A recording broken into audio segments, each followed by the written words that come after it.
Hey, RSL.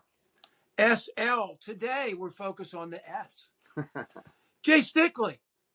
Jay Stickley, can you tell us a little bit about you? Born in Kaiser, West Virginia. Tell us a little bit about your childhood, music, and your just general. I guess it would relate even to this record, wouldn't it? yeah, just about everything on that. I grew up in Kaiser, West Virginia. Walked to school. I used to tell people when I was in the service, they'd ask me where I went to college. I said, well, the first thing college meant was I had a shorter walk because I walked through the college on my way to school. But yeah, growing up and graduated in '77, I remember when I got into music. I think I started off just reading like Rolling Stone and National Lampoon. Reading about rock bands, and then I was, the heavy metal sucked me in. My Kiss was my first loves, first band I ever went to see. And I knew Tony. He was on a year behind me. We'd see each other in the halls, see each other at concerts every once in a while. I think we both were at the Nils Lofgren Derringer show down in ACC. It was, before you could jump in the car and drive, there was the local shows. But then once we're lucky being from West Virginia, but like, man, once we got our license, the East Coast was our oyster. Pittsburgh, DC, Philadelphia, Richmond, we could go anywhere. But as far as music, I grew up in a weird time. It was like right before punk hit. I mean, we were talking about, we just went and saw John Anderson and Yes, but I'd always thought about playing guitar. Then I remember I'd get on someone else's guitar, and you know how unbelievably difficult it is at the beginning. And then I'd be like, my idols were like Steve Howe and these guys, and then like Brian May, who built his own guitar. So I took drum lessons, believe it or not, for like 8 years. I took Tony's dad for about 4 years, and then Mosby Rogers, and then Dr. Whitehill. I guess they both were doctors up to college. So I say I can read music as long as all the notes are on one line. But Tony's dad always wanted me to join the band back in those days. I wish I would have now, but at the time, being a manager for the football team made more sense. I didn't come out of my shell till I graduated out of high school. But then from there, I went to Morgantown, got an engineering degree, and joined the Air Force.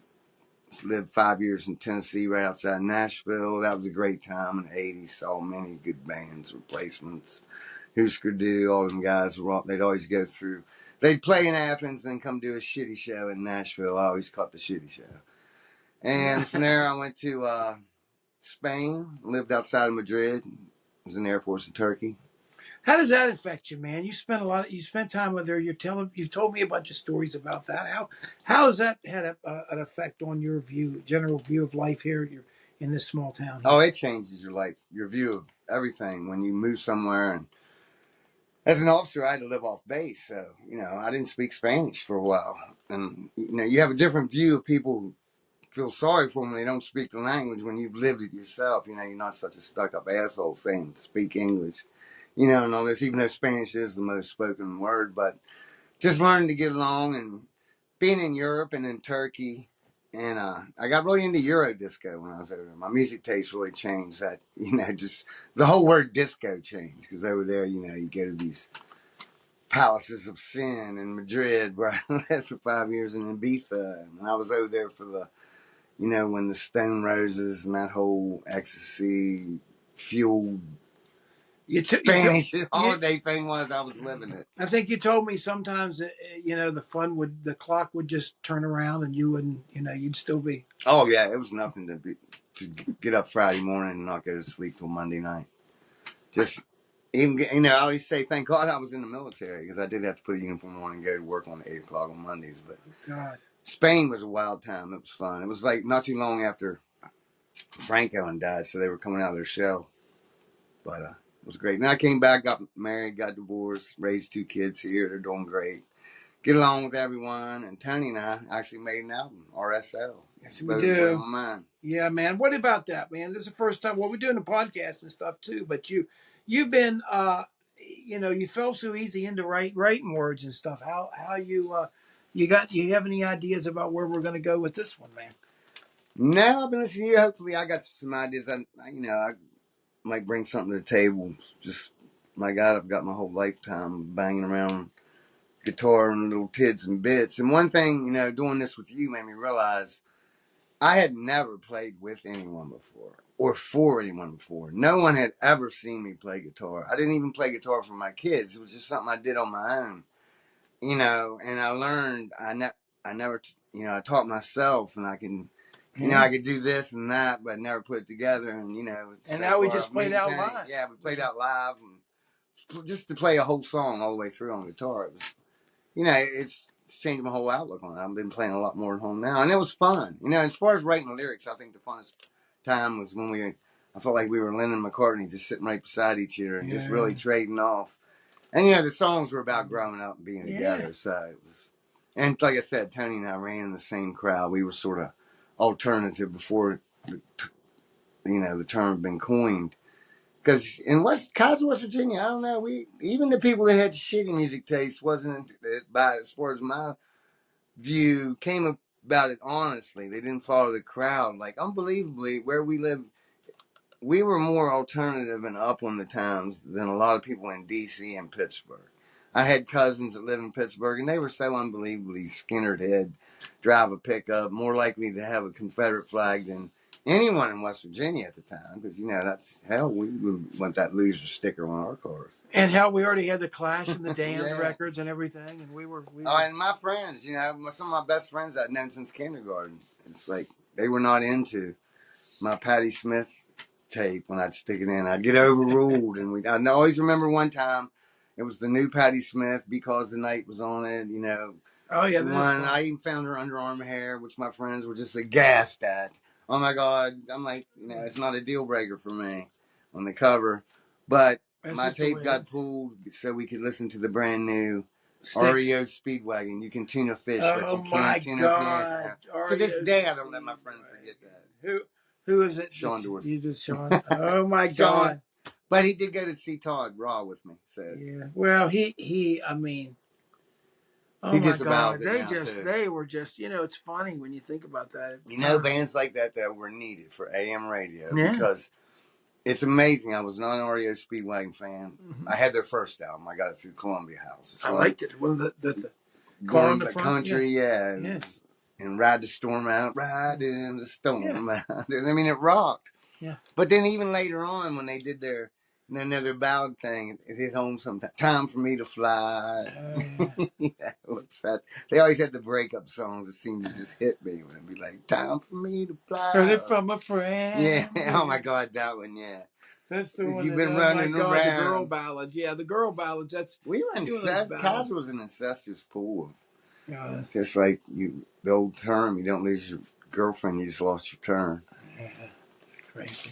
We're all bubbling around the same. What a great time to grow up. I mean, I was just talking to Greg Rhodes the other day about if there was a scary movie or a crazy movie on at the Kaiser Theater, rated M, he and I and Boo Coleman and Craig Smith would be there. We wouldn't call each other, but the four of us would be there. Yeah, we'd be there. The same people. And like, I can remember sometimes they should have paid us because I know when I went to see Planet of the Apes, Thursday night was the first night they'd show it. No one. After a day at school with Carl and I and all of us that had seen it, that night, standing room only, a line around the church to get in because you got to go. So Tony and I were shaped not only, you know, by school-wise, like the one song on the album, probably the one that's actually, it's scary when I say this, that's written the most literally is the Ass Kick song. Yeah. I mean, that happened. It started out just a bunch of friends playing tap and, you know, guys being guys, you just can't live with being it. There has to be a penalty. So I think the first was you got punched in the arm and someone came up. Everyone, you know, when you're it, everyone gets to kick you in the ass one time. And man, it just grew into this like fascist. And like when he talks about there, two people in the standoff, I can remember that happening and just feeling like, you know, fighting the urge. I'm getting caught up in this too. Ass kick, and then like, hey, this isn't right. Yeah, you feel like dirty when you gotta leave. And I love it. The little coda you put at the end. Now you're living to forget it. And like too, at the beginning, I could see some people wanting to play, thinking, "What are you doing? No one's forcing you. Yeah. Don't do this." Yeah. I guarantee you, they'll figure out a way to make. Well, it's like the right shoulder, left shoulder thing. You know, left shoulder. This is a mistake. Do you remember? I can remember. You better go along with this. You know. I mean, people talk about bullying, and it's like I got bullied, but then I I didn't like you fought back. I mean, I'm telling you, what Yeah, you I did. acquiesced, you never like got over it. And I No. remember seeing new kids come and just knowing they didn't have a chance. People like Ricky Banrow or the LaFew twins. Remember them? Yeah. They were twins. One mark against them. They were effeminate. Two marks against them. They were beautiful with long Blonde hair. hair. Yeah, we played music with them. I played music. The one guy had to slide to go, And real it's high like, on you know, every at the song. They same were time, it'd hilarious, be man. like, you We know, laugh. Every song would devolve. He turned his solo. Every song would devolve into his or belly John laugh. Curlin. I remember when he Terrible. signed up to play ass kick, and it's just like, you know, it's going to be you. I don't know, man. That's the cruel. But you focused in on the on And you the learn, you know, as you got older, you got more tools in your toolkit to mess with bullies. I noticed it after being away and coming back after 10 years in the military. And believe me, being 10 years military as an officer, it made me a little cocky. And I've come back here and seen some dickheads that I've just said to them, I was like, you ain't messing with the Jay you knew in Kaiser. It's like people like the Blizz. You know, it was never tough. Nowadays, you know, that's what. You like to talk with a threat. Oh, Well, what does he say? Back he in the writes day, or what history. does he Yeah, say? black and hit. He was black and one day when the hot dog stand once. It was back in the day. You remember Jay? You didn't want to get that Blizz knot. And I think I busted out laughing and said, "What the hell was the Blizz knot? Like tangling your long blonde hair you used to have?" I said, "You were never a tough guy." Oh, what are you talking about? Da, da, da. And now he's like, I just saw him the other day. And I just walked in yesterday and I came in just as Greg Rhodes was like, "No, I'm not giving you money to buy beer, Blaz. You already owe me." Let me sound everyone. That's it. This is great, though. Unless This I is become good. president. Tell me about the freaking Roy Plummer song. Though. Tell me what about the Roy Plummer Oh, song? Roy Plummer. What do you feel about that? The song, man, just tells the facts. You know, the way we feel. And I feel like it doesn't. I never judged him. I mean, it's tragic what happened. It's like, I'm sure I would have liked to live a few of the high years or the high times. I'm sure, like when you're snorting coke and robbing banks and hanging out with beautiful women in L.A. and you know, getting to tell everyone you're a man of adventure. It's fun, but and your best friend's a major league star. Yeah, the downside is where it ended. But I knew him in high school when he was in Boy Scouts, and I remember like going at lunchtime. I remember one time that him telling me how to steal candy from from the 5 and 10. Like, remember they had all those candy bins. He was like, "You get a bag, you buy some, and you can just reach in and fill the bags when they're not looking." So he was always a little crooked. Wow, But I didn't know that. And then so that song, and that's pretty literal. I'm sure if you would never get it unless you knew the people we're talking about. But yeah, they started out like, they basically robbing their friends, the banks around here. I just don't know that turnaround at the end of the thing. It gets me. I don't know how. And I don't think we decided we were going to do that, but I think you decided the idea, and then we worked out the words. But it was just funny about how we think about how we felt after the story ended, and we still had a little bit of time to fill up, and then we talk about ourselves, or when something gets to be able to relate to it. Man, it's pretty weird the way its shock is that you grew up with this guy, and then. Well, you see, they had to know. I know how intelligent he was too, so I have to think. A lot of times intelligent people rob banks, but I also think he had to be intelligent enough to look at the statistics and know the more bank, they don't stop. Like, if you're a bank robber, very few have gotten away with it. And especially if you keep robbing banks, you're going to get caught. The After FBI, you make the decision, yeah. I mean, they were looking at him long. And actually, it caught up some of our friends. My brother was working, one of our friends who was also out in California at the time and knew him. And I remember my brother was out there when the FBI came. And everyone, I remember he said, I said, "What they look like?" He goes like, "The FBI." And then I talked to her, at first she was like, I don't want to say anything about my friends. So they were asking her questions and she was, I don't know this. And said, they turned around and said, "Well, you were here for lunch at 1:30 on December, and you ordered this. And on this thing you were seen with them. Now, would you like to, so they already knew the answers to every question. And it was pretty shocking to the friends around who had nothing to do with it. I mean, this girl, she was not the sharpest pencil in the box. Because I remember she wrote me a letter talking about meeting our friends. And then we're talking about someone I knew and we knew. And then you find out later on that they were bank robber, and then they go and sent to prison. You lose track of them. Then you don't hear about it again until you find out, like, oh, he got out. He got married. They got me again. I'm not going back. Commit suicide on the bridge. It's crazy stuff. And then our friend, 2 songs in there mentioned John Davis Spike. He Yeah, what about old kicked Spike, the butt. man?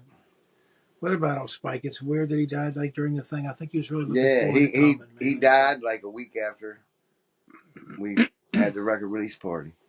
And he drank and, even though he drank and smoked, what he died of was stage 5 cancer of his lungs. It wasn't smoking lung cancer. It was a growth.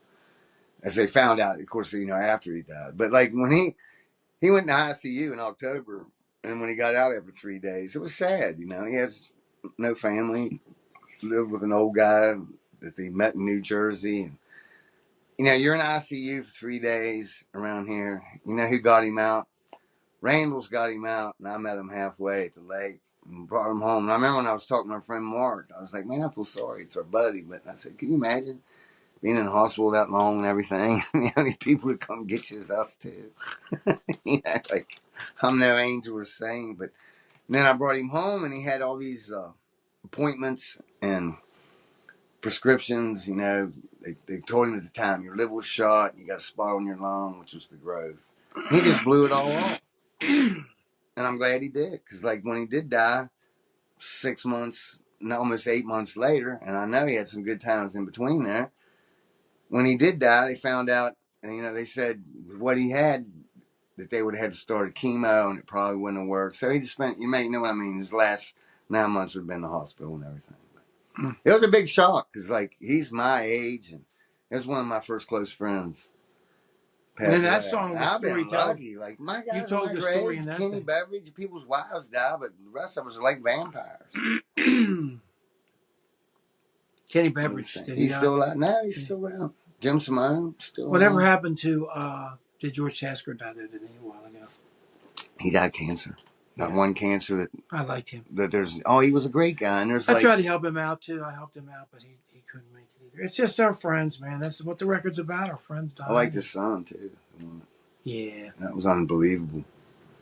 The whole thing's unbelievable. Oh my God. And like George died of that cancer, like it's rare in a lot of places, but not here. It's the same one Artie had, Mike Rice had, Goose had. It's why they have the Stray Cat Cancer Float every year. They raise more money this year than they ever have. That's like, it's a funny story. Got a lot of friends, being in West Virginia, they used to take them over on the river, and they would take their ashes and shoot them out of a cannon. It started with Greg Wise. And Emmy was over there for a couple of my friends. Got that treatment. And when she went to kindergarten once, her mom and I got called in because the teacher was, I don't know why they were discussing reincarnation in kindergarten, but they were. But the teacher got worried because my daughter, she said she knew what reincarnation was. That's when they take you out of the river and they shoot dead bodies out of cannons. And she just kept swearing to the teacher that that's what happened. And, the teacher said, there's no way this happens. And so she called a parent-teacher conference. She didn't know they... And when she asked about it, I said, I would think I was the person. I said, oh, yeah, she's been over the river a bunch, and my friends died. And it's like the teacher's argument was gone. This really did happen. That's the last song he's talking about, actually, Floating Down. That's why Floating down. When he comes down here. That's part of the... that's what all you do around here. You go put on the river and float. So anyway, man, nice talking to you here. Is there anything else you think that that's a pretty good little... I'd just like to thank you, man. It's like, I think Tony put out an album, the one before the one we did. One right behind you, High Five. High Five. I remember you asked me to listen to it and do a review, and I did and really liked it. And then I was blown away when you asked me. If I told you I played little guitar, but like I said, he's the first one I played in front of, and it's like compared to him, it's a musician. And I'm thinking everything, with a band like this, RSL, he can get away with saying more stuff, and he can blame it on Barton or it's not. I can imagine I'd be more like mouthy if I was a band than just myself. Not here. And Jay Jay Stickley said this. No, RSL said this. No, I just wanted to get a little thing where everybody gets to know who's involved with this as we roll on to the. But unless you're from Kaiser, you wouldn't know which. Some of the lyrics probably that sound the most out there, and this isn't happening, are the ones that are the most true, and some of the most generic ones are that didn't happen. I like Jacques Harmon. We call him Jacques Harmon. Me and him are friends now, just because of the album. Good. Seriously. He knew I wrote the songs and was telling me how much I like him, and someone who likes your songs, like Todd said, how could you not love him? Yeah. And so we were talking, but he was mentioning some that he lived. You know, told me some like little backstories that I didn't know, like some of the lyrics that he was the one that provided that in an indirect way. And then my friend Craig Warnick, who hasn't heard it yet, is all over it. And the driving, he's in the Kaiser. I can't believe he hasn't heard it. I can't believe he's not. He don't stay in touch with anyone. Wow, it's such a shame. It's weird. Not like he's trying to avoid people. We just like got a separate thing. It's like if your parents, it's how far your parents went back here. Yeah. Whether you're still here and you pay attention. Like Randall's story doesn't come around, but his mom, his dad, I think was a military. Yeah. But then there's people like Spike and I, who's our grandmother's hangout. My dad dated his mom back in the day. Wow. Small town shit don't happen anywhere. And I tell you what, the synchronicity, I believe it. I live it. I was in Iraq, a small town in Iraq. I meet a Major Ashby, who's from Fort Ashby, he tells me, just back here. He goes and get a pancake kid, who I'd never met before, but he was from New Creek. Knew my grandfather, because he didn't have any legs, and he was a notary public, and he got something notarized from my grandfather. And I'll never forget, the black guy I was with from the Bronx, my really good friend, Finney. We were in a Humvee. I didn't think anything of it. That happened to me all the time here.